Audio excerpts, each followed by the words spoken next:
గిరిజనులపై హత్యాకాండ, గిరిజనులపై హత్యాకాండ వ్యతిరేకించండి మోడీ ప్రభుత్వం వైఖరి, వ్యతిరేకించండి మోడీ ప్రభుత్వ వైఖరిని, వ్యతిరేకించండి మోదీ ప్రభుత్వ వైఖరిని, ఖండించండి బొట్టుకు ఎన్కౌంటర్లను, ఖండించండి బొట్టుకు ఎన్కౌంటర్లను, బొట్టుకు ఎన్కౌంటర్లను,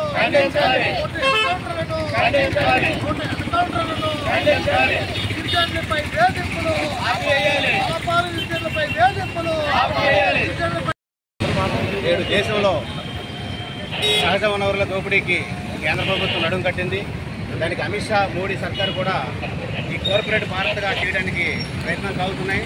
దానిలో భాగంగా ఛత్తీస్గఢ్లో ఉన్నటువంటి దండకరంగా ఉన్నటువంటి సహజ వనరుల దోపిడీకి అక్కడ అండగా ఉన్నటువంటి ఆదివాసీల్ని, వాళ్ళకి అండగా ఉన్న మావోయిస్టులను కూడా నిర్మూలించడానికి అక్కడ పెద్ద ఎత్తున ఆపరేషన్ సగార్ పేరుతోటి గడిచిన 2024 జనవరి 1వ తేదీ నుంచి ఇప్పటి వరకు సుమారుగా 350 మందిని బూటకపు ఎన్కౌంటర్ పేరుతో హత్యలు చేశారు.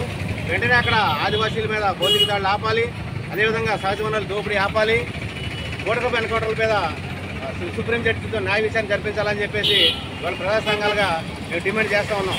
అదేవిధంగా ఈ దేశ సహజ వనరులు, ఈ దేశ సంపద అంతా కూడా ఈ దేశంలో ఉన్న ప్రజలందరికీ హక్కు ఉంది.